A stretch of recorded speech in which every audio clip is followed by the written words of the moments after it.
네, 오늘은 이제 많은 분들께서 이 합성화 기초라는 이름보다는 저한테 유기화학으로 좀 더 익숙한 유기화학, 뭔가 합성화 기초라는 이름을 붙여놓다 보니까 많은 분들이 기존에 배우셨던 올고라고 줄여서 부르고, 올가닉 케미스트리라고 이제 풀네임이죠.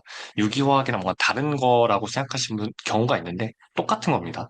그래서 이제 왜 합성학 기초냐면은, 이제 합성학이라는 유기화학을 배우고 나서 공부하는 과목이 있어요, 약대에는. 이제 유기화학은 마치 수학에 있어서 사칙연산 같은 거예요. 혹은 이제 툴 같은 거죠. 그러니까 뭐 2차 방정식을 푸는 법, 뭐 1차 방정식을 푸는 법 같은 어떤 툴 같은 거고, 합성학은 이제 그런 사칙연산이라든지 툴들을 가지고 응용하는 약간 공대의 어떤 그런 공학 과목이라고 생각하시면 됩니다. 그래서 그런 관계에 있기 때문에 그 합성학 기초를 가진다라는 의미에서 유기화학의 합성학 기초라는 이름이 붙은 것 같습니다. 저는 유기화학이라고 부르는 것을 훨씬 더 선호하고요. 이름에서 오는 혼돈은 없으셨으면 합니다. 그래서 이 유기화학을 이제 사실 이 국가고시 예비 시험이죠. 약사 국가고시 예비 시험에 나오는 이 합성학 기초 혹은 유기화학에 해당하는 문제들은 그렇게 어렵지 않습니다. 전혀 어렵지 않고요. 난이도 자체도 굉장히 낮아요. 그러니까 가장 기초적인 구조에서 기초적인 반응들을 이제 시약들을 썼을 때 어떤 그 결과가 나오냐 정도를 묻는 정도고요. 이제 가장 기초적인, 그것보다 더 기초적인, 아까 사칙연산이라고 했으면은 그 전에, 거의 숫자와 같은 내용에 비유할 수 있는, 뭐, RS 판단, 절대 입체 배열 판단이라든지, 뭐, 그런 문제들도 꽤 나옵니다. 그래서 이 유기화 혹은 합성화 기초에 해당하는 문제들의 난이도 자체는 그렇게 어렵지 않다라고 생각해 주시면 되고요. 근데 왜 어렵냐? 그냥 생소해서예요. 그러니까 사실 많은 약사님들께서는 해외 약대 출신 분들 중에서 높은 비율이 서구권, 미국이 가장 많고요. 예, 그렇기 때문에 거의 한 7, 80%, 90%에 이르는 것 같은데, 이 임상약학을 거의 한 4학년 때부터 쭉 공부해 오시다 보니까, 예, 그 3학년인가요? 3학년 때부터 쭉 공부하시다 보니까, 사실 이 완전 기초과학 과목에 관련해서는 그때부터는 쭉 잊어버리시는 경향이 있습니다. 그게 뭐 나쁘다 좋다를 말하는 것이 아니라, 이제 우리 한국과 비교해서 많이 그 커리큘럼상 차이가 있기 때문에 거기서부터 오는 생소함이 어려움을 만들어내는 것 같습니다.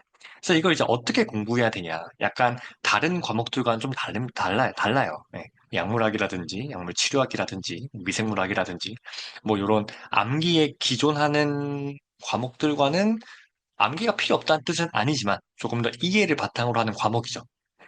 그래서, 그리고 문제 개수도 상당히 많이 나와요. 네. 지난번 시험 기준으로 거의 한 15문제가 나왔죠. 그래서 좀 무시할 수 없는 포션을 가지고 있어서 많은 분들께서 스트레스 좀 받으시는 것 같습니다. 그래서 이거 이제 어떻게 공부하냐면은 이제 요 내용들은 제 강의에서 일부를 발췌한 건데요. 어, 이걸 이제 공부하실 때 결국에는 이제 수업을 들을 때는 맞지, 약간 수학 같아요. 이제 맞지 고개를 좀 끄덕끄덕하면서 듣게 되는데 막상 이 시험을 직면하게 되면은 이게 뭐가 달랐지? 비슷한 놈들끼리 헷갈리게 되거든요. 그래서 결국엔 내가 이해는 한 것 같았는데 문제에 적용시킬 수는 없는 상황이 오게 됩니다. 그래서 이 합수학 기초 문제들을 잘 풀려면은 특정 상황들을 내가 똑똑 개념을 부러뜨려서 분류할 줄 알아야 돼요. 아, 요게 어느 단원에 혹은 어느 작용기에 이게 단원마다 작용기로서 나눠져 있거든요. 처음에 총론을 제외하고는 총론이라 함은 아까 말씀드렸던 절대 입체 배열이라든지 뭐 아니면 어떤 각도의 스트레인이라든지 이런 모든 그 작용기에 통하는 이론 말고요. 그 총론이라고 부르죠. 강론, 각 작용기별로 나눠진 그 단원별, 강론들에 있어서는 이 작용기가 어디에 속하는지, 그리고 혹은 어느 구조를 보고 이거는 이 작용기에 해당한다를 알고 그 작용기가 이제 거의 작용기에서 일어날 수 있는 어떤 반응들을 좀 기억하시는 것이 중요합니다. 어떤 시약에 따라서. 그래서 시약을 약간 뭉뚱그려서 암기하시면은, 이제 좀 힘들 수 있죠. 문제를 풀 때. 그래서 이제 어느 시점에서, 어느 관점에서 그 시약들을 판단해야 되는지를 살짝, 그래서 엿볼 수 있도록 비교를 해드리려고 합니다. 자, 이거는 강론에서 가장 처음 배우게 되는 이중결합, 더블본드, 혹은 올레핀이라고도 하고요. 이 고전적인 이름의 네이밍에 있어서는, 예, 알켄이라고도 하죠. 알켄. 이제 서픽스로 하면 아유팍 네이밍에서 맨 끝에 어미로 오는 이 서픽스라고 하죠. ENE가 붙는 이렇게 ENE로 끝나는 그런 이름을 부여하는 요 작용기들입니다. 그래서 가장 처음에 나오는 작용기고요. 작용기라고 하면 어떤 반응이 갈 수 있기 때문에 저희가 작용기라고 불러요. 어떤 특성을 가지거나 구조 내에서. 그래서 이건 이제 정말 자세한 내용들은 제 강의에서 확인해 주시기 바랍니다. 여기서는 그 차이 정도를 보여드린 거기 때문에 상황에 따른 보시면은 다 똑같이 HCl이 있어요. 알켄에 있어서 알켄을 HCl, 염산이죠. 염산과 반응을 시켰네요. 네. 염산이랑 반응을 시켰는데 알켄이 어디에 취해진 거죠? 염이라는 것은 중요하지 않고 산이라는 게 중요해요. 염산은 아주 강산이기 때문에 강산 조건에 취해진 거예요.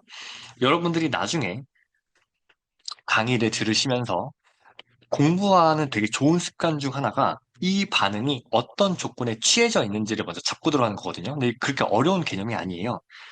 모든 반응은 요 네 가지 정도 조건 아래에서 일어납니다. 크게는 두 가지고요. 산 조건이고 염기 조건이에요. 그 조건. 뭐, 이 정도 어렵지 않죠. 산이람은 그냥 단순하게 합시다. 여러분들은 유기화학자가 되려는 혹은 되게 근본적인 이론을 공부하려고 공부 목적 자체 이 과목을 배우는 것이 아니라 점수를 내기 위해서 배우는 거기 때문에 이제 기술은 단순할수록 좋아요. 왜냐면 당황했을 때 빨리빨리 기억이 나려면 산 조건이라 하면 H 플러스가 그냥 많은 조건입니다. 쉽게 얘기해서 엄밀히 따지면 아니지만 그냥 요런 정도로 기억을 해도 여러분들은 문제 푸는데 어떤 지장도 없어요. 네. 이제 나중에 루이스 산, 루이스 염기 개념도 나오지만 일단 산이라고 하면은 무조건 뭐부터? 프로톤부터 떠올리는 게 좋습니다. 염기라면 역시 OH- 떠올리는 게 좋겠죠? 요 안에서 왜 두 개로 또 나눠질까요? 강산과 약산. 마찬가지로 약염기와 강염기 조건입니다. 그래서 요 정도를 잡고 들어가는 게 공부하실 때 굉장히 좋아요. 그래서 왜냐면은 문제가 조금씩 난이도가 올라갈 수 있다라는 좀 가정을 생각을 해요. 그러니까 제가 뭔가를 알려드릴 때는 작년 난이도에 비했을 때 약 플러스 20%에서 30% 정도의 난이도가 어려워질 수 있다는 걸 상정을 하거든요. 시험은 물론 쉬워지면은 사실 뭐 그거대로 그냥 좋은 거고요. 시험은 항상 조금 더 그거보다 어려워질 수 있다는 것. 하지만 막 두 배, 세 배씩 어려워지진 않죠. 모든 시험이. 국가에서 관장하는 시험이기 때문에 한 번에 확 어려워지거나 한 번에 확 쉬워지는 경우는 잘 없어요. 특히 어려워질 때는 보통 그 난이도가 꼭 한 2, 30% 정도를 플러스로 생각을 하게 됩니다. 그래서 여러분들이 지금까지 보신 시험은 사실 요 산과 염기 조건 정도만 분류할 줄 아시면 됐는데 조금만 더 어려워진다고 하면은 이제 예를 들면 여기 HCl로 줬던 거를 막 TFA, 트라이플루어로 아세틱시드, TFA라든지 뭐 그런 다른 종류의 산으로 살짝살짝 바꿔놔요. 그렇게. 그래서 그 상황이 직면했을 때도 어차피 이것도 똑같은 산이니까 이 염산을 생각하듯이 풀면 안 될까? 그러니까 두 가지의 그 조건이 비슷한 조건이라는 걸 좀 잡고 들어가면 마음이 편해지죠. 제가 이 과목에서 알려드려야 하는 당연 시작들은 대부분 다 알려드리는데 모든 시작을 다 커버할 수는 없어요. 여러분들이 그럴 시간도 없고요. 하려면 할 수 있지만 그거를 다 알려드림으로써 얻는 이득보다 그걸 다 공부하느라고 놓치는 다른 과목에 대한 손해가 더하기 때문에 안 알려드리는 거예요. 그렇더라도 완전 생소한 시작 같은 경우는 일반적으로 그 국가에서 관장하는 시험에서는 풀네임을 알려주게 됩니다. 그래서 막 아까 TFA라고 했죠. TFA라는 어떤 이 약어를 처음 마주쳤을 땐 당연히 뭔지 몰라요. 꼭 옆에 이렇게 풀네임을 적어주거든요. 어쩌고 저쩌고 저쩌고 엑시드 이렇게 써 있을 거예요. 그럼 이거는 그냥 H 플러스 산조건이구나 이렇게 마음 편하게 생각하시면 돼요. 특이한 뭔가 더 생기겠구나 이렇게 생각하지 마시고 그래서 H 플러스, 아, 산조건이네. 그리고 우리가 아는 작용기를 찾으시면 됩니다. H 플러스가 반응할 수 있는, 이제 이런 식으로 그 케이스들을 좀 내가 알아볼 수 있는 개념으로 간소화시켜서 분류하시는 것이 되게 중요합니다. 저도 그걸 강조하고 있고요. 그래서 원래대로 돌아가서, 요, 저는 이제 예시로 염산을 쓴 거예요. 워낙 대표적인 산이다 보니까 가장 기초적인 강산을 이제 여기다가 표현을 한 거고, 얘네들은 그냥 H 플러스와 똑같다고 생각해 주시면 되죠. H 플러스 다 뱉기 때문에. 그럼 H 플러스가 어디 붙죠? 덜 치환된 곳. 그 이유, 자세한 이유는 제 강의에서 확인하시기 바랍니다. 제가 뭐 하이퍼 컨주게이션 얘기하면서 강의 안에서 뭐 마르코프니코프, 짜이체프 뭐 이런 저런 얘기들 하면서 설명해 드린 바 있습니다. 그죠? 붙고 나면은 어떻게 되죠? 이렇게 예, 더 치환된 곳에 이차탄소의 카보캣 아이온이 생깁니다. 마찬가지겠죠, 여기도 마찬가지겠죠. 그죠? 그럼 여기서 이제 차이점이 생기는 거죠. 이 플러스를 해소시켜야만 합니다. 절대 반응은 이런 식으로 끝나지 않아요. 네. 카보캣 아이온인 상태에서 탄소 주제에 플러스를 머금은 상태에서 절대 반응이 종료되지 않습니다. 매우 불안정해요. 자연계의 이치 같은 거죠. 플러스를 띄거나 마이너스 띄는 놈들은 매우 매우 매우 매우 불안정하다. 그거를 해소시켜줄 수 있는 놈들을 찾으면 됩니다. 처음에는 플러스가 반응을 관장을 했고, 그 다음에는 H 플러스가 관장을 했고, 그 다음에는 칼보캣 아이온이 반응을 관장하는 모습이에요. 칼보캣 아이온이 해소시키기 위해서 끌어들일 수 있는 놈을 찾다 보면은, 아, Cl 마이너스가 끌려 들어갈 수 있구나. 여기도 Cl 마이너스가 있는데요? 뭐가 다른 거죠? 유기왕 생각보다 친절하지가 않아요. 이런 경우에 H2O나 이 MEOH가 이렇게 아래에 이런 식으로 적혀 있잖아요. 그러면은 일반적으로 조금 더 많은 용매 같은 걸로 쓰인 겁니다. 혹은 이제 그 안에 CL-보다 더 반응성이 좋은 놈들이 더 많이 섞여 있다고 생각하시면 돼요. H2랑 CL-가 누가 더 반응성이 좋냐는 사실은 비교하기 조금 어렵습니다. 왜냐면은 CL-는 좀 특이한 놈이죠. 이것도 강의 안에서 제가 길게 설명드린 바 있는데, 일반적으로 플러스와 마이너스를 띄면은 무조건 더 불안정합니다. 하지만 그 중에서도 할로젠족들은 마이너스를 띄게 되면은 옥텐룰을 만족하면서 뭐 이렇게 안정화가 된다. 그래서 옥텐룰을 만족하려는 힘과 마이너스를 띄는 그 불안정함이 서로 힘겨루기를 한다. 하지만 반대로 H2 같은 경우는 대놓고 뉴트럴이에요. 예, 그죠? 중성을 띠고 있어요. 그래서 플러스에 누가 더 잘 잡아당겨지나 생각하면은 요 두 개를 엄밀히 비교하기는 살짝 애매해요. 하지만 일반적으로 H2O나 이 MEOH, 메탄올이죠. 요런 놈들은 들어가는 이 산의 양보다는 염산보다는 훨씬 더 많이 쓰기 때문에 충돌 확률 개념으로 얘네가 끌려 들어가게 돼요. 이렇게. 이것도 마찬가지고요. 예, 그래서 결과물이 달라지게 되죠. 1번에서는 CL, 두 번째에서는 알코올, 네, 그래서 프로파놀이 되죠. 2-프로파놀, 뭐 이렇게 2- 프로프라놀,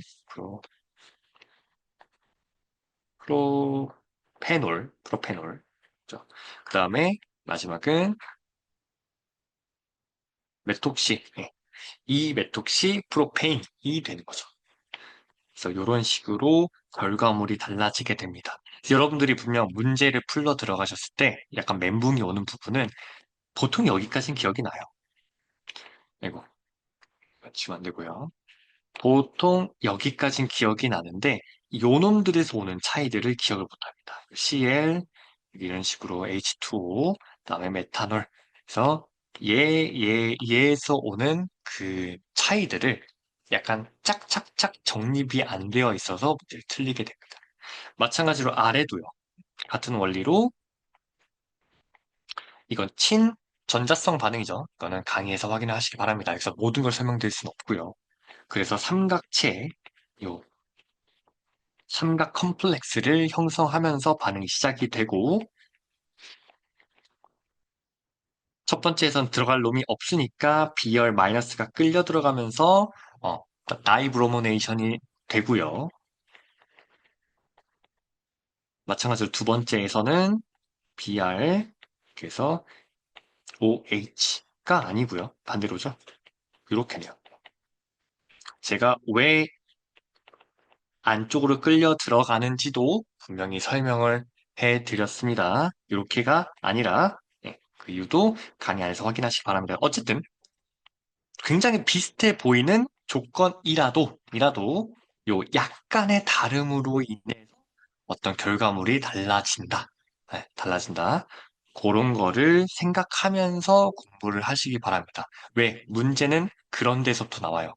당연히 이제 그걸 시험 문제를 내는 교수님들 입장이라면 제가 교수님 입장이어도 문제를 예를 들면 이런 걸 주고 요거 1번 그 다음에 요거 2번 뭐 3번에 뭐 다른 거 이렇게 해놓고 뭐 이런 식으로 1번부터 5번을 요 안에서 헷갈리게 구성할 것 같아요, 보기를. 그렇다면은 요런 차이들을 알고 있어야지 문제를 풀 수 있겠죠. 그죠? 당연히 뭐 이렇게 1번부터 한 5번까지 뭐 한 뭐 4, 5번 정도는 거저주는 보기 1번부터 3번은 또 헷갈리게 그 헷갈린다의 기준은 요놈들 안에서 장난을 치다 보니까 아 끌려 들어간 놈이 H2가 먼저였나 B열 마이너스가 먼저였나 뭐 이런 고민들을 하다가 문제를 틀리게 되죠. 그래서 합성화 기초 공부법은 보다 그 미세한 차이를 잡는 데서 나온다 라고 생각하시면 되고 사실은 요 정도도 막 이렇게 문제가 막 반응 집중해서 나오는 경우는 합성화 기초 내에서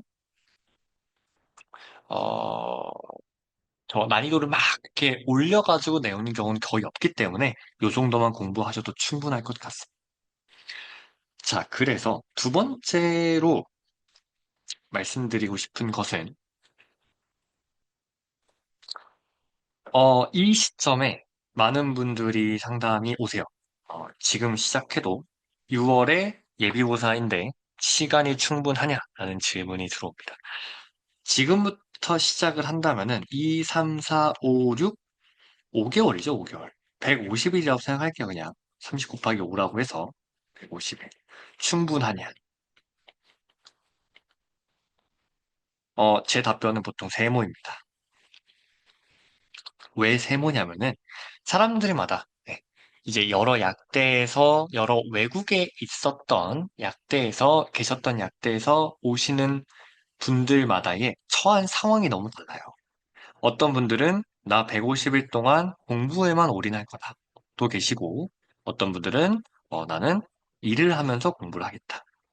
뭐 이런 분들도 계시기 때문에 뭐또 일을 하는 것도 또 사람마다 다르죠. 어떤 분들은 주 몇 회, 뭐 2회만 출근하시는 분들, 3회 출근하시는 분들, 5일 다 출근하시는 분들, 그 다음에 또 퇴근을 몇 시에 하는지 혹은 뭐 유연근무제로 시간을 얼마큼 더 땡겨 쓸 수 있는 분들 너무 상황이 다 달라서 제가 이 답에는 명확하게 드릴 수가 없어요.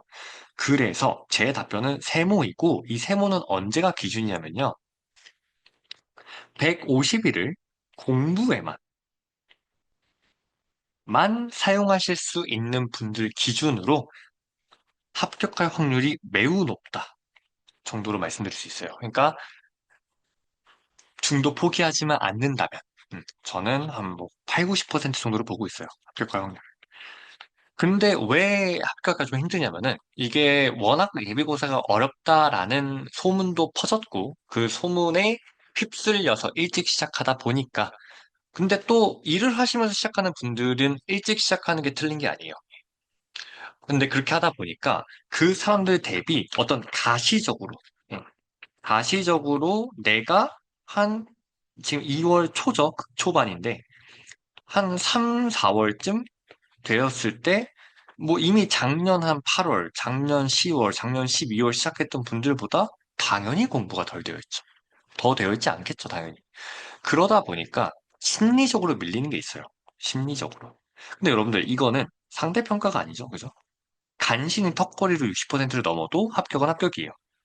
80%로 합격을 해도 합격은 합격이고, 100%를 합격해도 합격은 합격이에요. 아무런 지장도 아무 상관도 없잖아요. 그쵸? 예.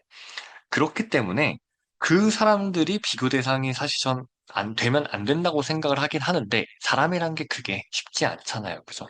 주변에 있는 사람, 왜냐면은 보통 이 시험을 겪어본 사람들이 훨씬 더 적기 때문에 주변에 같이 공부하는 사람들이 기준을 삼을 수밖에 없고 그 사람들을 둘러보다 보면은 야, 6월에 시험인데 뭐 4월에 5월에는 이 정도는 됐어야지라는 말을 듣고 중간에 멘탈이 나가거나 그냥 이제 한 뭐 몇 주씩 공부를 놔버리는 거죠.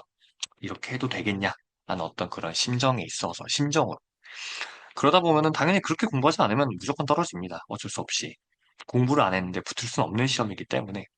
하지만 그게 아니라 꾸역꾸역 하다 보면은 공부에만 집중하시는 분들은 합격할 확률이 굉장히 높아요. 자, 현실적으로요.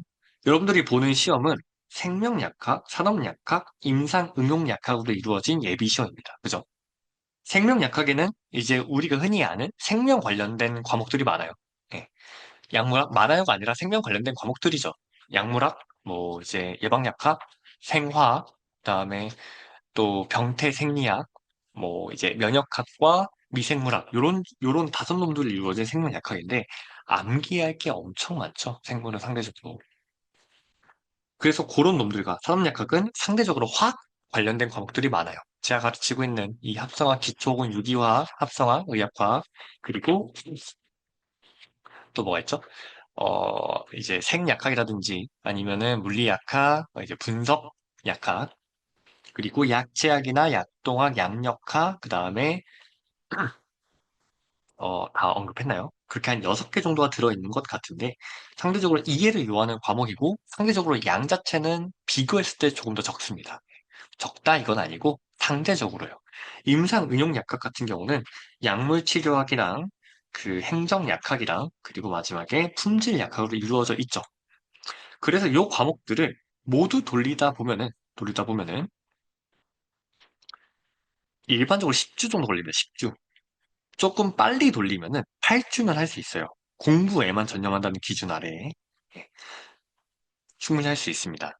그래서 2월, 3월, 좀 한 4월 들어서 가지고 이때쯤 끝날 수 있어요. 살짝 걸쳐가지고 4월쯤 걸쳐가지고 이게 원 사이클이라고 부르거든요. 이게 한 바퀴 다 돌리는 거를. 당연히 시험은 반복해야죠, 그죠? 한 번만 반복해서 어떻게 시험을 봐요? 당연히 두 번째 반복할 때는 조금 더 빨라집니다. 보통 6주에서 한 달 정도로 빨라져요. 빠른 분들은. 그랬을 때가 5월에 걸치거나 5월 중순쯤 이르게 되죠. 그 다음에 세 번째 사이클에서는 2, 3주 정도 걸려서 6월이 시작하거나 시작하기 직전에 끝낼 수 있어요. 빠르게 하면. 혹은 6월 중순에 끝날 수도 있고요. 그 다음에 네 번째, 다섯 번째 사이클은 사실상 일주일, 3일로 이제 극히 짧아져요. 일반적으로 한 요때쯤에 이르면 합격하시는 것 같거든요.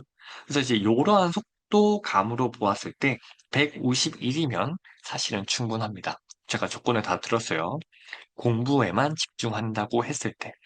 그래서 되게 컴팩트한 그 내용으로 공부하신 걸 중요하게 생각을 하고 있고, 그래서 이제 저희 학원에서 제공하는 강의들이 상대적으로 더 양이 적은 편이어서, 예, 저는 그 시험과 관련되지 않은 내용들을 가르치는 거는 조금 잘못된 공부 방법이라고 생각을 하고 있어요. 그러니까 무슨 소리냐면은, 예를 들어 합성학 기초를 가르친다고 한번 해볼게요. 합성학 기초를 이거는 강의하는 사람에 따라서 할 수 있는 강의량이 천차만별이거든요.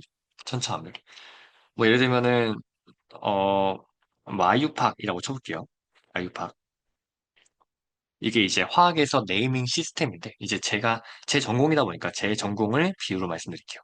아유팍이라고 하면은 그 화학에서 화합물을 네이밍하는 체계적인 시스템입니다. 사실 이것만 작정하고 가르쳐도 거의 뭐 한 50강?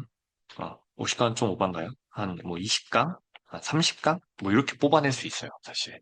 문제만 주구장창 풀면서. 그런데 이 아유팍에 관련된 문제가 역대 기출에서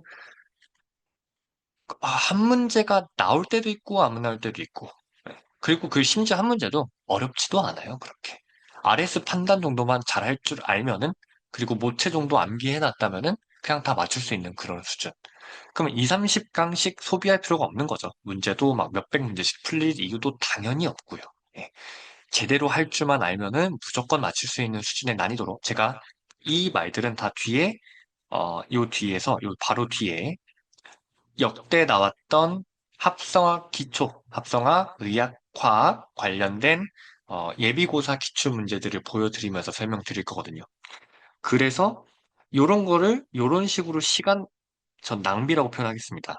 왜냐면은 요거를 공부함으로써 지금 암기량이 정말 많은 시간을 대놓고 써야 되는 생략학이라든지 약물학이라든지 약물 치료학이라든지 네, 그런 과목들을 공부하는 시간을 날리게 되죠. 간접적으로. 그러니까 간접적으로 이 과목이 요 다른 과목들의 공부를 방해하는 겁니다.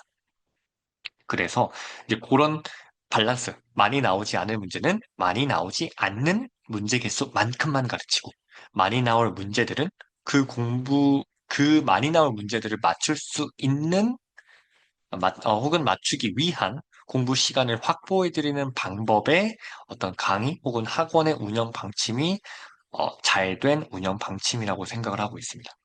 그래가지고, 그래서 저희 학원이 그런 방향성을 잘 잡고 있다고 생각이 들고요.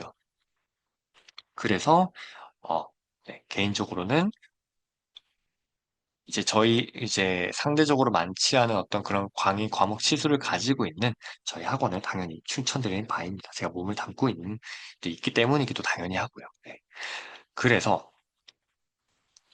그래서 이제 사실은 뭐 이렇게 간단한 내용들만 가지고 설명을 드리기에는 좀 뜬구름 잡는 얘기 같은 게 있어요. 그래서 직접 기출 문제들을 보고 좀 설명을 드리도록 하겠습니다. 네, 21년도고요. 21년도부터 24년도 거까지 이제 역대 합성화 기초 문제들을 이제 기출들 나왔던 거를 그 시험 보신 분들께서 복원해 주신 걸로 알려주신 걸 기준으로 이렇게 풀이해 드리려고 합니다. 근데 물론 문제들을 복원해 주신 거기 때문에 100%다 이 보기들이 완벽하진 않아요. 하지만 제 키워드를 보고 최대한 수정하고 복원할 수 있는 거는 복원하고 문제 형태로 만든 거기 때문에 당연히 어차피 이제 국가의 규정입니다. 국가에서 관장하는 시험들은 작년에 냈던, 과거에 냈던 보기들을 다시 똑같이 못 내게 돼 있어요. 이건 다 똑같습니다. 변호사 시험이든, 뭐, 어떤 자격증 시험이든, 당연히 모든 그 국가에서 관장하는 시험은. 그렇기 때문에 어차피 여기 나왔던 문제들의 보기는 절대 똑같이 안 나옵니다. 그래서 똑같이 복원하는 거는 큰 의미가 없는 것 같고요. 그 문제들의 키워드로서 공부 방향을 잡는 것이 더 중요하다고 생각이 들어요. 자, 그래서 바로 나왔네요. 아유팍. 이름 나왔는데. 다음 화합물 아유팍 이름은 무엇일까? 단서가 4개 있네요. 그죠? 요런 화합물의 아유팍 이름을 풀어라. 이런 문제를 풀기 위해서 2, 30강씩 갖다 박는 건 잘못된 거죠. 그죠? 그렇게 연습할 필요도 없고요. 보자마자 어떻게 돼야 돼요? 아, 뷰테인이구나. 한 개 있으면 메테인, 2개 있으면 에테인, 3개 있으면 프로페인, 4개 있으면 뷰테인. 그쵸?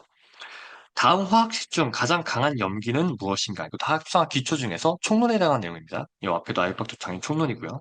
근데 보시면은 암모니아, 수산나트륨, 메틸아민, 중탄산이온. 자, 염기성을 판단할 때는 어떻게 하죠? H를 일단 붙여놓고, 그죠?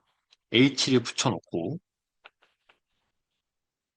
이렇게 붙여놓고, 짝산의 산성이 얼마나 높냐, 혹은 낮냐로 판단하게 되죠. 그러니까 H를 붙여놓은 상태에서 그것도 이제 반 자르고 OH-가 되고요. 여기다가 H를 붙이면 H2O가 되죠. 그죠? 메틸아민 이렇게 플러스가 되고요. 중탄산이온은 H2CO3라고 합니다. 자, 이렇게 짝산을 만들었어요. 짝산을. 짝산을 만들고 나서 H가 그만큼 잘 떨어지면은 얘네가 H를 잡는 능력이 떨어지는 거죠. 그죠? 그렇다면 좋은 염기가 아니에요. 이 짝산을 만들었을 때 그 짝산의 능력이 떨어져야지 H를 잘 잡는 떤 그런 염기겠죠. 그죠? 그래서 가장 강한 염기를 찾을 수 있을 거예요. 자, 보시면은 우선 얘는 아니에요. 얘는 무조건 아닙니다. 회색이 잘 안 보이네요. 보겠습니다. 당연히 얘는 아니죠. 왜? 플러스를 띄고 있잖아요. 플러스를 띄고 있는데 그렇다면은 H 플러스를 빨리 내던짐으로써 이 플러스를 해소시키려고 하겠죠. 그죠? 예. 물론 그럼에도 아미는 꽤 좋은 염기이지만 상대적으로 비교를 하게 되면은 H 플러스를 빨리 내뱉으려고 할 거기 때문에 일단 얘는 배제예요. 자, 그렇다면은 얘랑 얘가 나왔죠. 비교가. 맨 아래는 환산입니다. 사실은 요 정도는 알고 계셔야 돼요. 이게 처음 봤다고 하면은 임의를 하신 분들 입장에서는 곤란한 거예요. 왜냐면은 이 친구는 생화학에도 여러 번 나오는 애거든요. 우리 몸 안에 CO2가 있을 때 CO2가 H2O랑 결합해서 만들어내는 것들이 뭐죠? 다 탄산입니다. 그래서 이름에서 대놓고 탄산이래요. 산. 이게 산 형태라고요. 예. 그럼 산은 H 플러스를 대놓고 내뱉는 놈들이잖아요. 예. 그래서 다시 원래대로 돌아갑니다. 빠르게. 그거는 중성인 것과 상관없이 그 안에 공명 구조와 연관이 있는데 그것도 강의 안에서 확인하시기 바랍니다. 공명 구조를 그려보시면 왜 그런지 잘 알 수 있어요. 자, 그렇다면 역시 물이죠. 물이 OH-로 자연스럽게 가진 않잖아요. H 플러스를 제일 안 뱉을 거고 반대로 얘기하면은 OH-가 제일 H 플러스를 잘 잡을 것이다. 가장 강한 염기다. 이런 식으로 풀 수가 있습니다. 자, 그래서 이제 제가 PK, 이 네놈들의 PK 데이터를 써놓은 거긴 한데 사실은 이제 제가 강의 안에서도 뭐 요 정도는 암기하라고 하기는 합니다. 뭐 암모니움, 요 암모니움은 9에서 11 정도 사이이다. 이제 이거는 좀 구체적인 데이터 값이긴 하지만 9점 몇으로 제가 기억하고 있고요. 아마 10.8인가 아마 그럴 거예요. 근데 그래서 대략적인 것만 알면 되니까 그렇게 풀어도 되지만 이런 식의 로직으로도 풀 수가 있습니다. 그래서 공부하실 때는 그런 로직을 갖고 그렇구나 그렇구나 하고 실제 값도 살짝 쿵 외워주시면은 풀 수 있는 너무 쉬운 문제 중 하나죠. 그죠? 다시 말씀드리지만 난이도는 그렇게 어렵지 않습니다. 생소해서 그래요. 다음 분자 구조에서 가지형을 유발하며 분자의 회전을 제한한 결합은 무엇인가? 이건 약간 복원이 애매하게 된 것 같긴 한데 일단 뭐 물어보는 거가 살짝 모호하긴 해요. 그래도 풀 수는 있습니다. 보시면은 가지형을 유발한다. 이거를 물론 여러분들이 보는 시험에서는 지금 이렇게 요런 식으로 나옵니다. 이렇게 써 있진 않아. 이렇게 써 있을 수도 있는데 대부분 다 이렇게 아시죠? 그 일반적으로 막 구조들 그리는 그런 방식대로 나옵니다. 그게 훨씬 더 메이저하게 나와요. 그래도 이 방법을 알긴 알아야겠죠. 그래서 메틸, 가운데 가지, 메틸, 메틸, 이렇게 메틸, 뭐 이런 식으로. 그래서 여기서 가지형을 만들어내는 구조는 당연히 중간 구조겠죠. 그리고 가지형이 많을수록 회전하는 속도가 느려지기 때문에 이제 그 해당하는 구조는 몇 번이다? 뭐 3번이다 하는 뭐 그냥 좀 말장난 같은 문제. 예. 여기까지도 아직도 뭐 반응 관련된 문제는 나오지 않았습니다. 교감신경 화학 신호 전달 과정에서 NH4가 결합할 가능성이 높은 아미노산은 무엇인가? 이건 이제 의학화학 쪽에서 나오는 문제인데요. 따지고 보면은 의학화학 문제라고 하기도 좀 민망해요. 왜냐면은 NH4 플러스잖아요. 그죠? 플러스를 뜨고 있다고 대놓고 알려주고 있고, 아미노산은 무엇인가? 그럼 플러스랑 결합하려는 아미노산은 뭐죠? 음이온을 띠는 아미노산이죠. 이건 제가 생화학 쪽에서도 강조하실 거고요. 생화학 가르치시는 강사님께서도. 저도 이제 강의를 하면서 몇 번 얘기한 바가 있는데, 여러분들이 이제 한국에서 약사를 하시려면은 필수 아미노산의 20개 필수 아미노산의 구조 정도는 당연히 암기하고 계셔야 돼요. 꼭이에요, 꼭. 구조까지 기억이 안 남으신다면은 적어도 누가 그 방향족 아미노산인지, 누가 플러스 아미노산인지, 누가 마이너스 아미노산인지 정도는 기억하셔야 돼요. 그래서 보시면은, 아스파르트산. 네. 일반적인 경우 H 플러스를 내뱉는 애. 그래서 H 플러스를 내뱉었다면은 산이기 때문에 우리 몸 안에서는 마이너스 형태로 존재할 가능성이 매우 높습니다. 그래서 플러스랑 결합하는 애는 마이너스구나. 사실은 좀 의학화학이나 사용화학 쪽이긴 한데 어떤 그 개념 이용하는 거 보면은 합성화 기초로 충분히 풀 수 있는. 네. 하지만 배경 지식은 당연히 아미노산 구조를 알고 계셔야겠죠. 혹은 아미노산의 성격까지 정도라도 알고 계셔야 돼요. 그릴 줄 몰라도. 뭐 글라이신은 이제 아미노산의 R그룹이 H고 발리는 이런 식으로. 네. 그 프로페인 가지 형태, 쓰리온인도 아마 요런 형태로 제가 쓰리온인은 이 OH로 제가 기억하네요. OH에다가 가지 구조 메틸 하나 붙어 있는. 그래서 뭐 요 정도를 알고 계시면 충분히 풀 수 있는 문제였습니다. 사실 적어도 이 문제 한에서는 이런 거 다 몰라도 풀 수 있어요. 왜죠? 아, 이미 아스파르트산이라는 말을 줬기 때문에 마이너스 띈다, H 플러스다. H 플러스가 아니라 NH4 플러스다. 그래서 요 두 개끼리 결합하겠구나 뭐 정도면은 누구나 쉽게 풀 수 있는. 다음 중 모르핀 구조 핵에서 비롯된 약물은 무엇인가? 이건 합성학인데요. 1번이고요. 합성학에서는 기본적으로 공부하셔야 하는 모든 약물들의 구조를 암기할 거를 추천드리지만 사실은 제가 합성학 문제가 상대적으로 많이 안 나오다 보니까 완전히 버리시는 것도 추천드립니다. 시간 지금 없으신 분들 한해서는요. 지금 시작하시면은 막 다른 과목도 벅차 죽겠는데 합성학까지 뒤챙겨라 이런 말은 전 잘 못하겠어요. 문제가 많이 안 나오기도 해요. 지금 밑에 내려가면서 보여드릴 거예요. 합성학이 많이 안 나온다는 것을. 그리고 또 하나는 모르핀과 비슷한 약물은 솔직히 말씀드리면은 약물학에서도 약물 치료학에서도 배워요. 그 바탕 지식으로도 푸셔도 되는 거예요. 그래서 코데인이고요. 다음 중 SOCl2 반응시켰을 때 생성될 가능성이 높은 결과물은 무엇일까? 이건 그냥 이제 합성학 기초 내용입니다. 아, 그래서 엑시드에다가 SOCl2 쓰면은 뭐 이제 아세틸클로라이드 나온다라는 제 강의에 이제 설명드린 바가 있고요. 길게.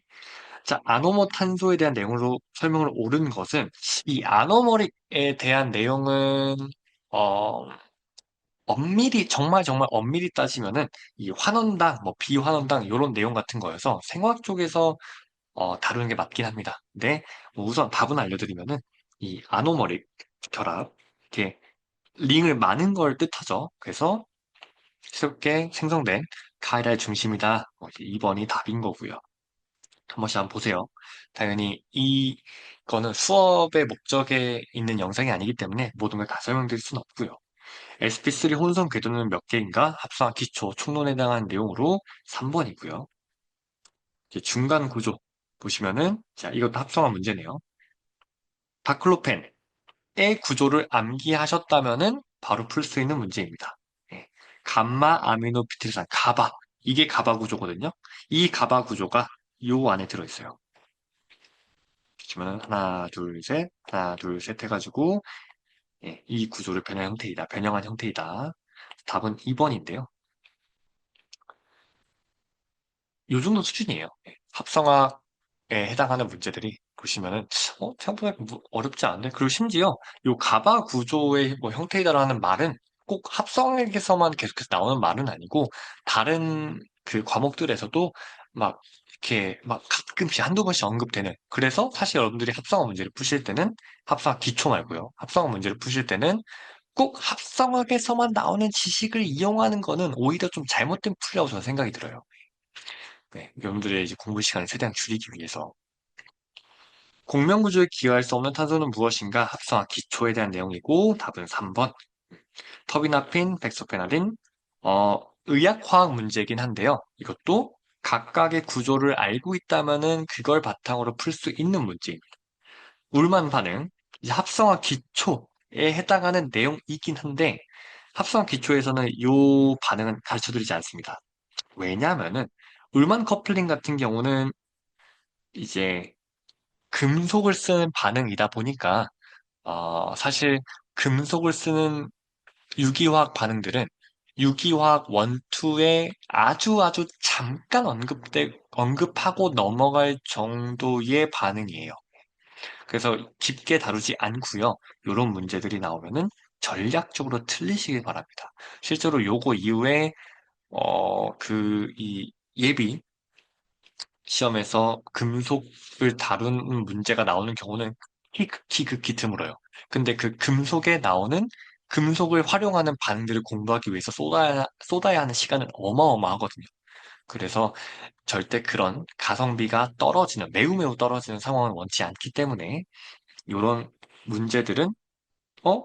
보시고 틀리셔도 괜찮은 문제입니다. 뭐, 물론, 이제, 아시는 분들 맞추시면 되겠지만, 이런 문제는 뭐 해봤자 한 문제 정도? 꼭 틀려도 되는 문제는?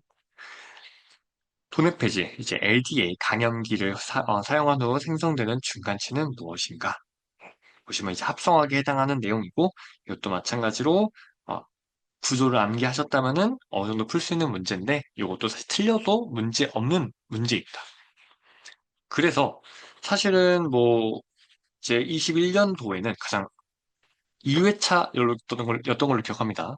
13문제 중에서 사실 한 두 문제 빼고는 어, 난이도가 그렇게 있다고 느껴지지 않는데 그래서 보시다시피 아까 말씀드렸던 전략대로 공부하시는 게 꽤 유효하다는 거를 이제 볼 수 있습니다.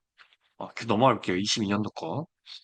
자, 마찬가지로 다음 반응이 나타나는 것은 무엇인가? 요거는 제가 아마 복원하는 과정에서 이렇게 쓰신 것 같은데 이렇게 써 있었을 것 같아요. 염기 썼고요. 그래서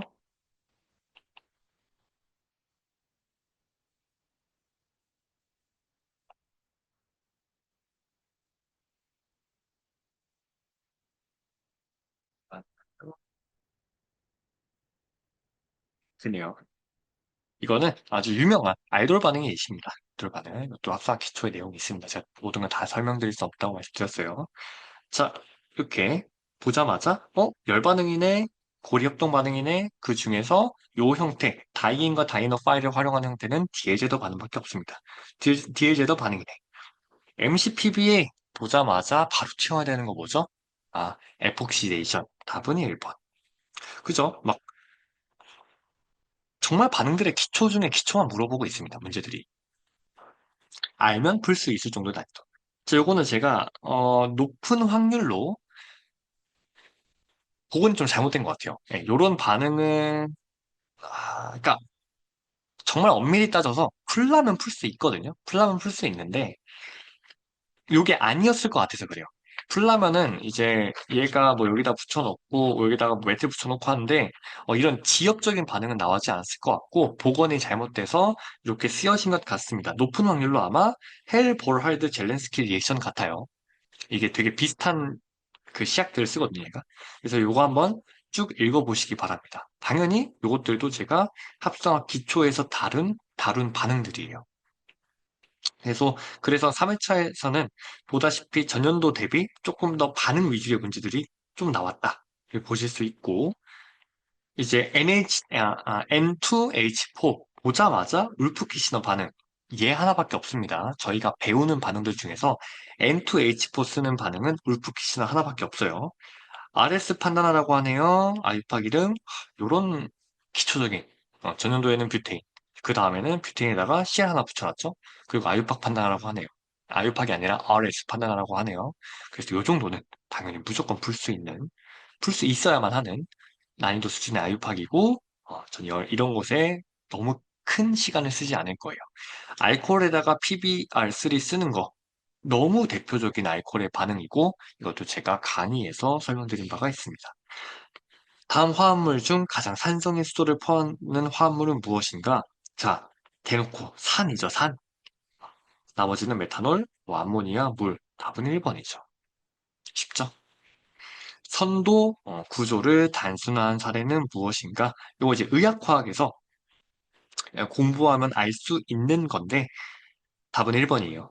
1번이고 코케인을 뭐 이런 식으로 프로테인으로 단순화시켰다 하는 뭐 논문 출처로 제가 알려드린 거고 자료도 있지만 그렇게 공부하기를 추천드리지 않아요. 이제 쭉쭉 내려가서 보시면 아시겠지만 의학과학 문제가 많지도 않고요. 많지도 않고 나오는 문제가 뭐 이렇게 한두 문제이기 때문에 공부량 대비 가성비가 떨어진다. 의학화학이랑 생화학 보시면은 카복실기 청소할 수 있는 암노산 카복식이 뭐죠? 마이너스 띄고 있죠? 그래서 마이너스를 띄고 있으니까 얘랑 상호작용할 수 있는 플러스를 띄고 있는 아미노산을 작년도에 비해서 그냥 차지만 바뀐 거지 결국 아미노산의 어떤 종류를 물어보는 문제는 똑같죠? 그래서 다시 한번 아미노산들의 종류와 구조는 꼭 알아두시기 바랍니다.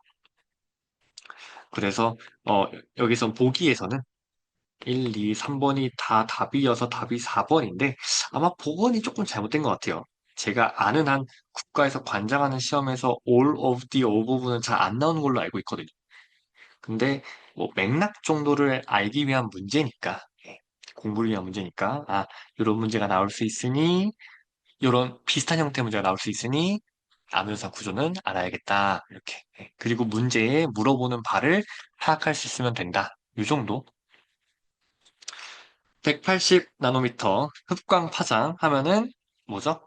280은 180이 아니라 280은 그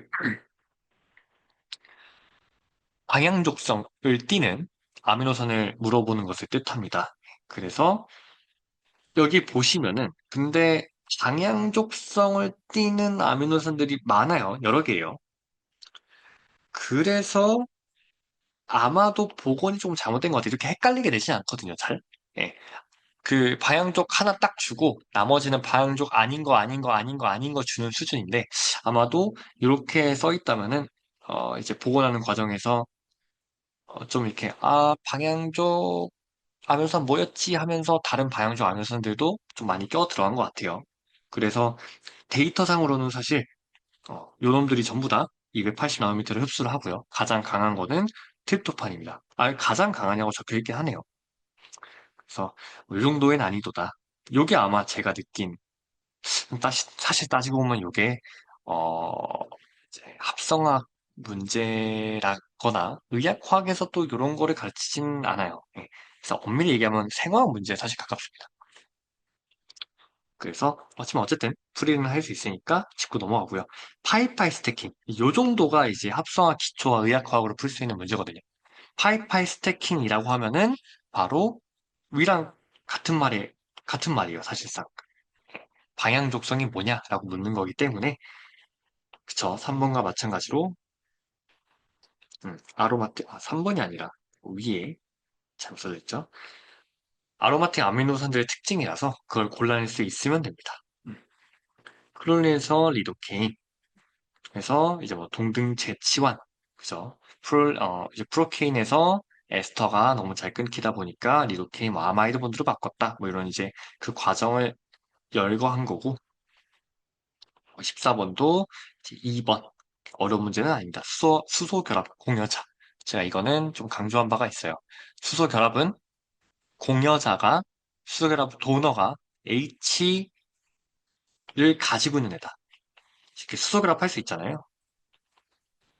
뭐 이런 상황에서 얘가 공여자고 얘가 억셉터입니다. 헷갈리지 말아주세요. 그래서 답은 H가 여기 O에 붙어있는 H가 하나 있으니까 답은 2번. NOF에 붙어있는 H들이 수소 결합을 할 수 있다고 말씀드린 바가 있죠. 그래서 문제들 수준을 보시면은 그렇게 어렵지 않아요. 난이도가 막 어려운 구조로 꼰 것도 없고요. 자, 이제 23년도로 넘어오면은 꽤 그럴듯한 문제가 조금 더 나오긴 합니다. 이때가 아마 의학화 문제가 가장 많이 나왔을 거예요. 의학화학 5문제, 합성화 3문제인데 사실 이 의학화학 문제들 중에서도 100% 의학화학 지식으로 푼다 말하기가 좀 애매합니다. 합성학도 마찬가지고요. 그래가지고 사실상 둘이 합치면은 정말 생 합성학과 생 의학과학 지식으로 푸는 거는 5문제 정도지 않나. 그마저도 뭐 의학과학도 막 강론까지 흩어져가지고 아니라 총론 정도 수준에서 끝나는. 총론까지 듣는 걸 해봤자 2, 3강의 정도밖에 안 되거든요. 그래서 그 정도 수준에 있다 알아주시면 되고요. 개수가. 파라세타몰은 요건 이제 제가 느낀 이 해당 연도에 나왔던 가장 어려웠던 문제가 아닌가. 이쪽 계열의 문제 중에서. 왜냐하면은 합성학에서는 아세트 아미노펜 구조를 가르치지 않습니다. 합성학 초에서 기초의 지식을 가지고 아세트 아미노펜 구조를 이름에서 유추하고 혹은 어느 본 적 있는 그 느낌으로 보고 이제 맞췄어야 되는 문제이긴 한데 다시 틀려도 됩니다. 이런 문제 하나 정도. 그래서 풀이를 해보자면은 아세트 아미노펜이라고 하면은 아세틱이 있다는 소리죠. 아미노, 아민이죠. 펜, 페놀이거든요. 그래서 이제 이런 모양을 가지고 있는 거고, 이런 이름과 모양을 가지고 있는 거고요. 사실 이 구조를 제가 이게 복원된 거여서 아마 구조를 제공했을지 안 제공했을지는 잘 모르겠어요. 근데 제공하지 않았다면은 가장 어려웠던 문제라고 생각이 되고, 제공했다면은 꽤 풀만한 문제이기도 합니다. 난이도가 낮아지네. 자, 그래서 페놀에다가 나이트로기를 EAS 반응으로 도입을 하고요. EAS 뭐죠? Electrophilic Aromatic Substitution. 그리고 이 NO2를 NH2로 바꿉니다. 여러 반응들이 있어요. 이거는 제 강의에서 확인하시기 바랍니다. 그리고 여기다가 이제 아세틸레이션 하면 되죠. 아세틸레이션 하는 거는 뭐 이런 식의 반응하면은 이제 첨가우 제거로 붙일 수 있죠. 그래서 4단계로 아주 간단하게 만들 수 있는 합성학 기초 혹은 유기화학 지식 정도, 약간의 지식 정도 있다면은 합성할 수 있는 그런 약물입니다. 그죠? 너무 저희 실생활에서 저희가 자주 쓰는 약물이기도 하고요. 그래서 그걸 기준으로 풀면 돼요. 주요 중간 생성물은 무엇인가? 중간 생성물이라고 하면은 페놀은 따지고 보면 중간 생성물은 아니에요. 여기 페놀 유도체들은 있지만 페놀은 시작 물질이죠. 아닐린은 이 부분을 아닐린이라고 합니다. 이것도 따지고 보면은 유도체고요. 아세틸클로라이드는 맨 마지막에 리에이전트고요. 이걸 중간 생성물이라고 하진 않아요. 이렇게 중간에 넣어주는 그 물질들을. 나이트로 벤젠은 마찬가지로 여기까지. 그래서 이거는 유도체죠. 유도체고. 그래서 파라 아미노페놀이다. 이거죠. 올소 메타 파라. 그래서 아미노 페놀이다. 답은 4번이 되겠습니다. 그래서 제가 봤던 문제 중에 가장 어려웠던 문제입니다. 이 문제가. 근데 아마 아무것도 주지 않고 이렇게 나왔었을까 싶긴 합니다. 복원 과정에서 좀 문제가 있지 않았나. 사실 이렇게 줘도 풀 수 있긴 했던 문제이다. 답은 2번입니다. 강염기를 그냥 알코올에다가 넣어서 똑 뗀 거기 때문에 이거는 제가 설명할 것이 없는 것 같은 문제고요. 가열했더니 아, 탄산이 날아갔네요. 탄산 반응이죠. 답은 1번. 사이클로헥세인 의자 구조. 이것도 제 강의 안에 있습니다. 의자형 구조의 특징이 축과 평면의 위치의 수소가 구별된다. 맞는 말이죠. 답은 3번입니다. 다른 말들은 다 틀린 말이에요. 다음 중 약물 개발 방법으로 올바른 것은 무엇인가? 의학과학 총론 파트에 그 첫 강의부터 한 세 번째 강의 정도만 들어도 풀 수 있는 문제여서 정말 시간 없으신 분들 의학과학 다 버리시더라도 마지막 직전에 그렇게 한두 강의 정도만 보고 들어가시길 추천드립니다. 그래서 답은 1번. 밑에 건 다 헛소리들이에요. 다음은 RS 변형을 통해 약물의 활성에 영향을 준 사례입니다. RS 변형의 목적과 결과에 대한 올바른 것은 무엇인가? 자, 이거는 의학과학 문제긴 한데요. 이게 이제 대표적으로 합성학 기초 지식으로만 풀 수 있는 문제입니다. 무슨 소리냐면은 R과 S는 마치 왼손과 오른손이에요. 저희 왼손과 오른손은 다른 거 아시죠? 근데 겹쳐지지 않아요, 절대로. 마주보고 붙여야지 붙여지죠. 하지만 우리 왼손과 오른손의 기능은 완벽히 똑같습니다. 그러니까 선천적 기능을 말씀드린 거예요. 후천적으로 이제 오른손을 많이 써서 오른손잡이가 되고 왼손을 써서 이거 말고 물건을 짚는다, 뭐 손가락이 5개 있다, 뭐 그런 특징들은 완벽히 똑같죠. 그래서 입체화학을 조절하여 약물의 활성을 증가시킬 수 있다. 하지만 우리 몸 안에 들어갔을 때 얘기가 다르죠. 왜? 우리 몸을 이루고 있는 물질들은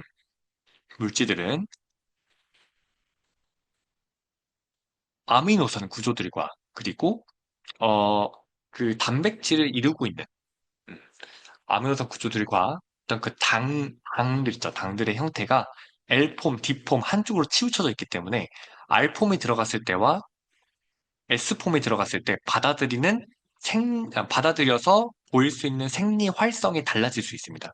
대표적으로 이제 비극이 이제 살리도마이드가 연관된 비극이었죠. 지금 막 그 얘기를 쭉 다 풀 수는 없지만. 그래서 이 R과 S를 조절함으로써 약물의 활성을 증가시킬 수 있다. 예. 1번은, 아이고, 여기 숫자가 넘버링이 잘못되어 있네요. 1번은 맞는 말입니다. 그래서. RS 변형은 약물의 선택성을 감소시킨다. 틀린 말이죠. 왜? 몰라요. 감소시킬 수 있다가 맞는 말입니다. 그죠? 떨어질 수도 있고, 올라갈 수도 있고, 어떤 약물에 따라서 완전히 달라요. 약물의 안정성을 떨어뜨리는 변형이다. 떨어뜨릴 수도 있고 올라갈 수도 있고. 모든 약물은 RS 변형에 대해 동일한 반응을 보인다. 아니죠. 모두 다 다릅니다. RS 변형은 비활성 약물을 만드는 과정이다. 만들 수도 있는 거죠. 왜냐하면 떤 약물들은 S형은 활성이 없고 R형은 이제 활성이 있는 경우. 그게 대표적으로 아마 이부프로펜이었나요? 덱시부펜 해가지고 앞에 덱시가 없었잖아요. 덱시부펜 아마 이게 한쪽 그 입체배열만 모아놓은 이부프로펜 중에서 더 활성이 좋은 입체배열만 모아놓은 약물로 제가 알고 있습니다. 그래서 앞에 붙는 이 덱시라는 게 그 모아놓은 한쪽 입체배열을 표현하는 그런 어떤 프리픽스입니다. 프리픽스. 이름에 붙는 앞쪽에 붙는. 그래서 답은 1번이다. 넘버링만 좀 잘못했습니다. 다음 중 카빈 첨가 반응을 통해 생성될 수 있는 화학물의 구조는 무엇인가? 바로 1번 나와야 돼요. 여러분들이 배운, 합성학 기초에서 배운, 제가 알려드린 반응 중에서 카빈에 쓰는 반응은 사이클로프로펜을 만들 때를 제외하고는 없습니다. 그래서 카빈 보자마자 딴 거 보지도 말고 바로 사이클로프로펜 골격하고 넘겨야 됩니다. NaH를 시약으로 사용했을 때 예상되는 반응은 무엇인가? 근데 이 문제 자체가 조금 애매하긴 합니다. 아까 앞에서 나왔던 문제랑 똑같은 문제긴 한데 아마 맥락이 이랬을 것이지 아마 다른 어떤 반응이 있지 않았을까 생각이 들어요. 왜냐면 이런 강염기를 쓰는 반응들은 되게 많기 때문에 뭐 알돌 반응이라든지 아니면은 뭐 클라이젠 반응일 수도 있고요. 그래서 아마도 이 보기에가 좀 아까의 문제와 복원되는 과정이 좀 섞이지 않았나. 하지만 마찬가지로 이 문제의 난이도도 크게 다를 바는 없다. 다음 중 이상 반응은 무엇인가? 의학과. 이것도 마찬가지로 총론 강의 앞쪽에서 딱 말씀드린 그 내용이 정확히 나옵니다. 그래서 이거는 답 2번 짚고 넘어가시면 돼요. 또, 모두 다 설명드릴 수 없는 점, 시간상. 에도파의 화학 구조를 올바르게 나타낸 것은 무엇인가? 에도파 구조는 당연히 암기를 해야 하는 구조입니다. 그래서 그냥 알고 계시면 푸는 문제. 근데 틀리셔도 돼요. 다시 한번. 이 문제를 맞추기 위해서 여러분들이 해야 하는 공부량은 정말 어마어마합니다.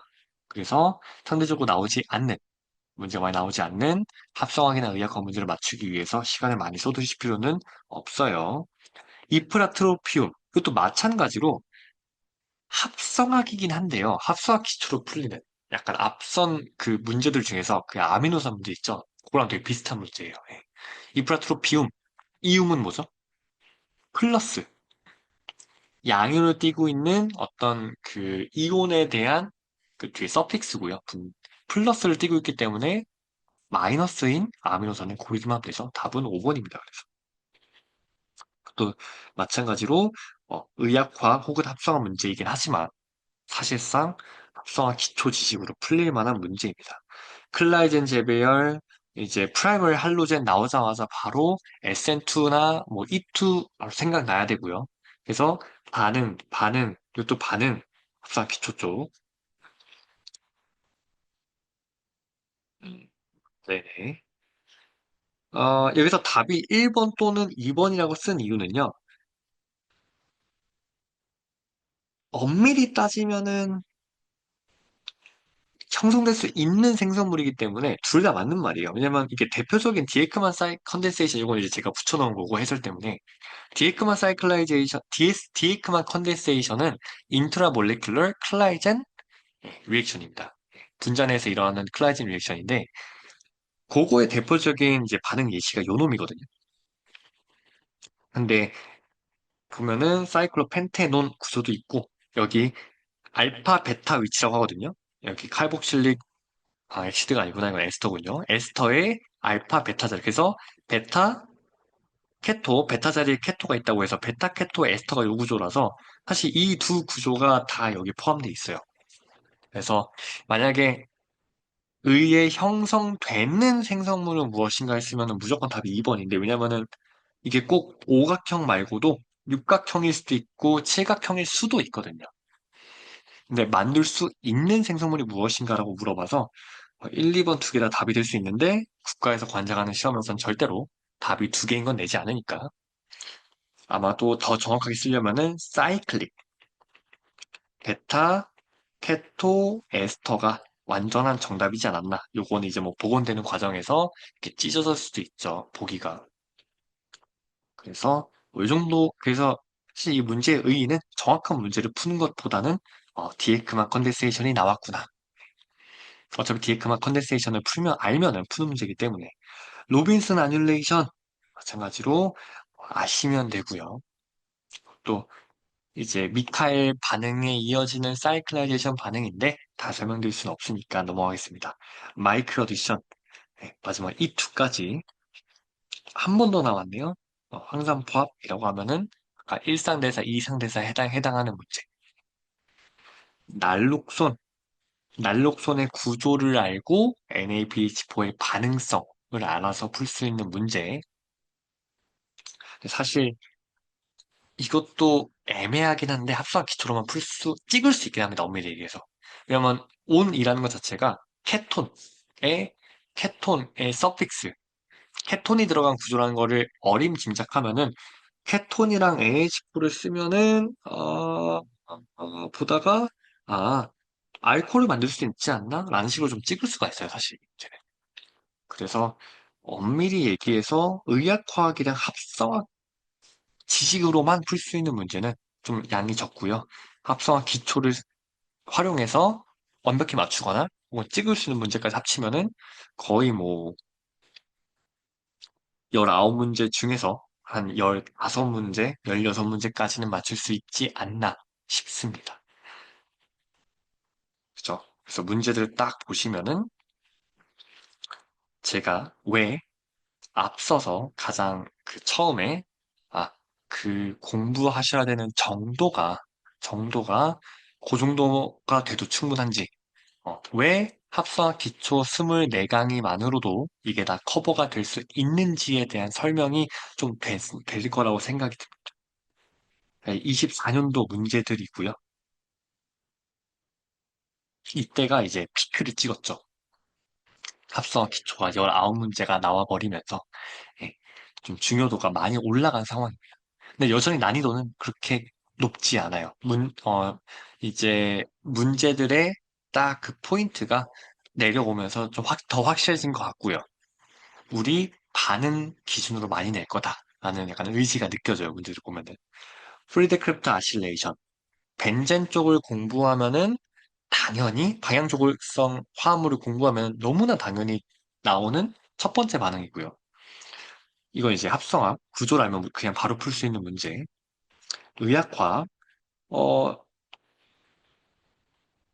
이긴 한데요. 이것도 사실 합성학 기초로 풀 수 있습니다. 왜냐면은 우리 체내에서는 이 아민기들이 플러스를 띠게 돼요. 그냥 우리 몸이 슬라이트 염기성 조건이긴 하지만 강한 염기 조건은 아니어서 충분히 H 플러스 프로톤이 돌아다니다가 우리 체내에 들어온 N을 포함하고 있는 약물들에 붙을 수 있는 그런 구조입니다. 그런 몸의 그 pH 상황입니다. 그래서 NH 플러스가 된다는 것만 생각을 하면은 이게 결합을 하려면 사실 이온 결합해야 된다. 라고 이제 약간 바로 유추할 수가 있거든요. 그래서 꼭 의학화학 문제이긴 하지만 사실 좀 합성화 기초로 찍을 수 있는 문제지 않나 생각이 듭니다. 아민기라고 특정지어 줬기 때문에 왜냐하면 여기서 아민기가 빠지면은 좀 어려울 수 있어요. 모르핀의 구조입니다. 오피오이드 수용체 결합할 때 결합 형태는 무엇인가요? 하면은 사실 이런 문제 성립도 안 되긴 하네요. 왜냐면 모르핀이 오피오이드 수용체와 결합할 때 하나의 결합 형태만 사용하는 건 아니거든요. 여러 가지 힘을 쓰는 거기 때문에. 근데 모르핀 구조 내에서 딱 아민이 오피오이드 수용체와 결합할 때 딱 그 부분. 상호작용하는 그 부분의 결합의 형태는? 이라고 물어보면은 이제 이온 결합이라고 유추할 수가 있죠. 찍을 수가 있는 거죠. 스노그랍까지도 사실 가능하다고 생각합니다. 그러니까 이게 가능하다, 이거다 이런 소리가 아니라 찍을 때 N이 있다 보니까 뭐 NH 같은 거 생각해서 이게 수소결합의 또 종류 중 하나잖아요. 그래서 이 두 개 중에서 좀 찍어서 맞출 수 있는 그러니까 반만 문제지 않았나. 의학과학 지식이 아무것도 없다라는 전제 아래. 그래서 넘어가겠습니다. 그래서 4번. 이거 좀 짚고 넘어갈게요. 이게 물리약학 쪽 내용이긴 하지만 합성학 기초도 관련이 있는 내용이라서 여러분들 SN2가 왜 SN2냐면요. 두 가지 물질에 이제 영향을 받는다고 해서 SN2의 E가 그 뜻이에요. 예. 세컨드 디그리거든요. 두 가지의 물질에 의해서 반응의 속도가 영향받는다. 그러니까 물질의 농도가 두 배면은 A라는 물질과 B라는 물질이 있는데 A가 두 배가 됐을 때 반응 속도도 두 배가 되고 B가 농도가 두 배가 됐을 때도 반응 속도가 두 배가 되고 예. SN1 같은 경우는 예를 들면 둘 중 하나만 영향을 받는 거예요. A의 농도가 두 배가 됐을 때 반응 속도가 두 배가 되고 B의 농도가 두 배 됐을 때는 영향을 받지 않습니다. 이게 SM1이에요. SM2에서는 두 개 다 영향을 받다 보니까 용매량을 반으로 줄였어요. 두 개의 농도가 모두 두 배가 되죠. 그죠? 두 종류의 농도가 모두 두 배가 되니까 2 곱하기 2를 해야 되는 거예요. 그래서 서로 마주칠 확률이 두 배가 아니라 네 배가 되더라. 두 개 다의 영향을 받다 보니까 SN2라서. 그래서 약간 물리 약학이면서도 합수학 기초 내용이 좀 필요한 그런 문제여서 사실 이런 거 좀 틀리셔도 됩니다. 사실. 근데 약간의 센스로 문제를 푸는 종류의 문제였습니다. RS 판단 중요하죠. RS 판단 계속 나옵니다. 보면은 계속 나와서 RS 판단은 좀만 연습해보면 돼요. CIP 우선순위 라는 거를 구글에 쳐보면은 이 우선순위에 따라서 우선순위를 부여할 줄만 알면 누구나 다 맞출 수 있는 문제입니다. 당연히 이런 내용에 2, 30강씩 혹은 막 몇십 시간씩 갖다 넣는 것은 매우 비효율적입니다. 다음 중 친핵성 아실 첨가 반응에서 가장 빠르게 반응하는 화물은 무엇인가? 뭐죠? EAS 반응이죠. EAS 반응. Electrophilic Aromatic Substitution. 누가 제일 빠르죠? 4번이 제일 빠르죠. 왜 그런지는 제 강의 보시면서 이유를 들으시면 되겠습니다. 그래서 이것도 사실상 반응 관련된 문제고요. 이것도 마찬가지로 반응 관련된 문제고 바로 PCC 보자마자 맞추고 넘어가야 됩니다. 네. 그리고 TSCL과 CN-연달아 반응시킬 때 생성되는 이 문제는 제가 똑같이 연습 문제 드린 문제, 연습 문제 드린 문제 잠깐 소름 돋을 정도로 똑같이 있었습니다, 이거는. 그래서 알코올에다가 TS 붙여가지고 이탈기 만들고 CN-로 SN2 딱 쳐서 입체 반전으로 만드는 것. 그래서 답은 2번이죠. 완벽히 똑같이 있어요. 이거 해당 문제는 제 연습 문제 중에서. 다음 중 광학 활성을 띨 수 있는 물질은 또 무엇인가? 총론에 대한 문제죠. 이거 각각의 물질들을 옆에 그려보면은 알 수 있는 그런 문제들입니다. 요거는 가르복실기를 테트라졸로 바꾸는 이유는 요 문제도 마찬가지로 의학과학 총론 쪽에 보다 보면은 맞출 수 있는 그런 문제입니다. 스마트립탄 구조를 알면 바로 풀 수 있는 문제고요. 시스플라틴, 자, 요거는 일반화학 문제예요. 사실상 의학화학이긴 한데요. 어, 이 플라티늄, 그러니까 금속이랑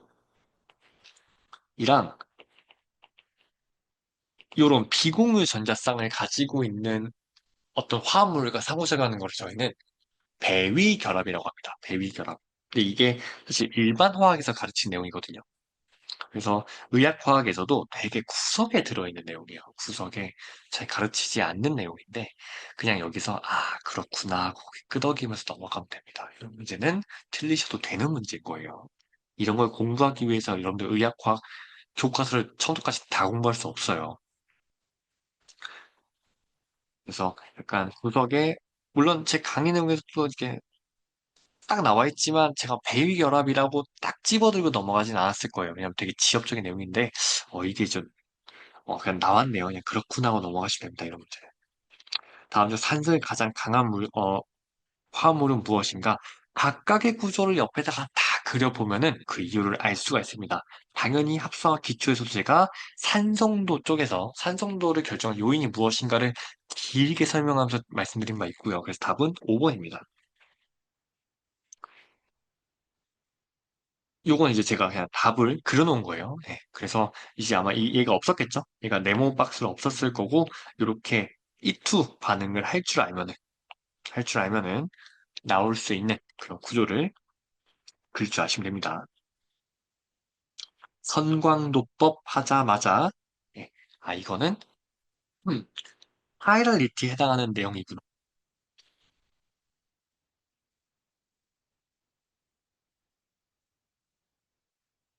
네, 이거 답이 잘못됐어요. 벤젠이 아니죠. 갑자기야. 네, 순간 뭔가 넘어가려고 하는데, 네, 잘못 봤어. 3번입니다, 3번. 선광도법은 이제 그 알파 D 혹은 이제 그 회전하는 정도 RS를 값을 계산할 때 쓰는 방법이어서 사실상 입체별을 가질 수 있는 놈이 누구냐를 묻는 문제거든요. 답은 3번입니다. 자, 이것도 합성학 기초에서 입체별 관련된 문제, RS 판단 문제, 이거 또 나왔어요, 이번 연도에. N2, H4 보자마자 뭐죠? 울프 퀴즈너 찍고 넘어가면 됩니다. 자, 요거는 이제 합성학 문제인데요. 만리 리액션 관련된 거예요. 근데 요건 제가 합성학 기초에서 가르쳐준 적이 없어요. 요거는 보자마자 틀리셔도 됩니다. 이 문제는. 찍어서 맞추세요. 이거는 필요 없는 문제입니다. 다시 한번 이런 문제까지 전부 다 맞추기 위해서 공부하셔야 되는 양이 정말 많아요. 그래서 이거를 안 가르쳐서 무능하다기보다는 이런 문제를 과감히 틀려도 된다라고 말씀드리는 쪽이 합격에도 도움이 되기 때문에 제가 이렇게 말씀드린 겁니다. 요거 당연히 맞추셔야 되는 문제죠. 프리드크래프트 아실레이션 한 다음에 브로미네이션까지 이어지는 EAS 반응이죠, 대표적인. 근데 요거는 합성학 기초이긴 한데요. 합성학에도 나오고 합성학 기초에서 나옵니다. 근데 제가 기초에서 강조한 반응은 아니에요. 요게 낚시하기가 정말 좋아요. 왜 그러냐면은 케톤도 있고 N2, NH4도 있어가지고 울프키시너 반응이라고 오해하기 딱 좋아요. 여기 보시면은 이렇게 케톤이 하나만 있으면은 이 화합물이 나오면은 바로 울프키시너 반응이거든요. 근데 보시면 얘는 아래 KOH가 없어요. 네, KOH가 없어요. 그래서 요거는 아마 납시성으로 문제를 같이 낸 것 같은데 이제 하이라졸 구조를 만드는 합성학에서 이렇게 짚어주고 넘어갔던 내용입니다. 그래서 이것도 사실 제가 느끼기에 공부를 해서 맞춤하는 문제는 아니라고 생각이 됩니다. 그냥 이런 거, 그러니까 이렇게 예외적인 상황을 머리에 넣지 마세요. 다시 말씀드리지만 이건 상대평가가 아닙니다. 예외적인 상황은 틀리는 게 더 이득이에요. 이걸 맞추기 위해서 위에 다른 문제를 틀릴 수가 있거든요. 그래서 그러지 마시고, 그래서 요거는 어차피 이게 이제 답이라면은 1번부터 2번, 3번, 4번에 5번까지 요거 비슷한 논두만 있을 거예요, 아마. n 위치를 바꿔놓는다든지 뭐 이런 식으로. 네. 그래서 찍어서 맞출 수 있는 이제 여기 하나 넣고 여기 이제 들어가면서 생기는 이제 화합물인데 사실 그 지식으로 풀기에는 이제 합성한 기초 지식만 풀기에는 좀 난이도가 있는 문제이죠. 그래서 추천드리지 않습니다. 요 같은 경우는 이제 풀 수 있죠. 왜냐면은 제가 강조드린 바가 있어요. 여러분들 n이 들어간 사이클 구조 있죠. 고리화합물 구조는 구조의 모체 이름들은 좀 잘 알아두세요라고 말씀드린 바가 있습니다.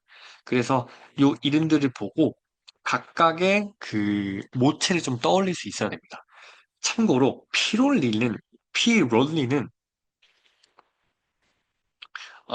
이건 아마 복원이 좀 잘못된 것 같아요. 왜냐면은 요거는 많이 쓰거든요. 피롤 리딘. 근데 요거는 거의 안 씁니다. 예. 그래서 제가 옆에다 이걸 같이 그려놓은 거고요. 예. 이미다졸 너무 많이 나오죠. 예. 그게 이제 DNA 구조에서도 많이 관찰되는 그런 구조죠. 그리고 퓨린과 피리미딘. 그죠? 기억나시죠? 그래서 이제 얘가 아니라 죄송합니다. 요거는 요렇게긴 한데 요게 아니라 피롤리딘으로 좀 알아두시고 피리미딘, 그죠? 이미다졸, 파이퍼라진, 이 아니라 파이퍼라진 이거죠. 깜짝이야. 파이퍼리딘이 여기죠. 그죠? 그래서 요런 N이 들어간 고리 환 구조들의 모체는 알아두시면은 문제 풀 때 쓸 일이 굉장히 많습니다. 예. 그래서 나올 때마다 좀 스크랩 같은 걸 해두셔가지고 좀 나오는 것들만 좀 잘 알아두셔도 충분히 풀 수 있거든요. 그리고 마지막으로는 이 피롤리드는 어디에 속하죠? 아미노산 구조 중에서 예, 저 프롤린, 푸롤린 이내 들어있는 구조죠. 요거까지 이제 살짝 쿵 메모해 주시면은 어, 쓸 일이 많습니다. 또 합성한 기초, 약간 어, 좀 뭐랄까요? 합성한 기초긴 한데 좀 아유팍에 가까운 네이밍에 가까운 그런 그래서 이것도 따로 모아놓은 자료가 나갔을 겁니다. 자, 요거는 너무 유명한 반응이죠. 뭐죠? 아, 말로닉 에스터 신테티스라고 해서 여기다가 마이너스를 붙인 다음에 붙이고 달탄산 당연히 제 강의 안에 있습니다. 이것도 EAS 반응이죠. EAS 반응. 그래서 사실상 맞출 거 다 맞추면은 요거 버리고요. 요거 버리고요. 맞추고 요거는 버리고요. 근데 사실 그렇게 어려운 문제 자체는 아닙니다. 그냥 개념을 알면 푸는 거라서 그래도 모른다는 가정 아래에 어, 합성화 구조를 외우지 않았다면 이것도 틀릴 거고 틀리실 거고요. 요건 이제 제가 세모입니다. 이제 앞쪽만 들어서 풀 수 있는 문제이기 때문에 리얼학은 다시 한번 말씀드리지만 또 못하겠으면은 앞쪽에 총론 부분 정도까지만 들으셔라 이렇게 말씀드린 바가 있습니다. 그래서 뜰 수 있는 문제 이것도 맞출 수 있고요. 맞추고요. 이것도 틀리면 하고요. 수소결합 이것도 사실 맞출만 하고 저 생각이 됩니다. 50% 정도 확률로. 근데 이제 조금 더 우리 체내에 대한 지식이 있다면은 맞출 수 있는 문제. 그래서 시메팅 이것도 이제 구조 다 암기해야 되기 때문에 하나, 둘, 셋, 넷, 다섯, 여섯 개 정도. 음, 그래서 이거 틀린다고 하면은 24문제 중에서 한 18문제 맞출 수 있죠. 이 기준도 예, 합성화 완전히 버리고 의학화학에서 의학화학에서 앞쪽 강의만 들었을 때 기준이긴 합니다. 한 26강 정도 되겠네요. 27강? 30시간 남짓한 공부로 맞출 수 있는 문제 가성비는 아주 뛰어나죠. 그죠? 4분의 3이에요. 75%죠. 6, 4, 24, 6, 38, 그죠? 75%. 그래서 절대 이 합성학 내에서는 손해보지 않는다. 오히려 이득을 받죠. 60%를 맞추면 되기 때문에. 그리고 사실 이 문제들은 엄밀히 얘기해서 100% 틀릴 것이다라고 얘기할 좀 어려운 게 이 문제가 엄청 많이 나온 문제예요, 과거에. 여기저기 연습 문제부터 시작해서 여러분들이 이제 또 문제셋 막 푸는데 거기서 기출 문제만 모아놔도 얘 꼭 걸리고요. 특히 시메티딘의 CN에 대한 내용. 이거 꼭 걸리는 문제고, 이런 거는 잘 안 걸리고요. 이것도 꼭 걸리는 문제고요. 순마트립타는 애매하긴 하지만 얘도 되게 많이 나오는 문제예요. 하지만 이건 빼겠습니다. 이거는 애매한 감이 있어요. 이 놈들이랑 비교했을 때. 예. 그래서 사실상 저 두 개는 맞춤 하나 문제입니다. 그래서 18개에서 20개? 네, 그 아주 가성비가 뛰어나죠. 그래서 막 100강, 200강씩 절대 듣지 않아도 됩니다. 듣지 않아도 됩니다. 그래서 이렇게 하고 스물 한 뭐 한 30강 내외로만 들으시고 계속해서 문제 푸는 것만 계속 연습하셔도 요 정도의 가성비를 뽑아낼 수 있다를 제가 쭉 설명드리기 위해서 이 풀이를 진행한 거고요. 네. 그리고 이제 시험까지 얼마 안 남으셨는데 이제 그때까지 여러분들 모두 힘내시기 바랍니다. 꼭 한 번에 합격하셔서 네, 이제 힘든 시기를 빠르게 끝내는 그 열매를 맺기를 바라겠습니다. 이제 긴 영상 보시느라 모두 고생하셨습니다.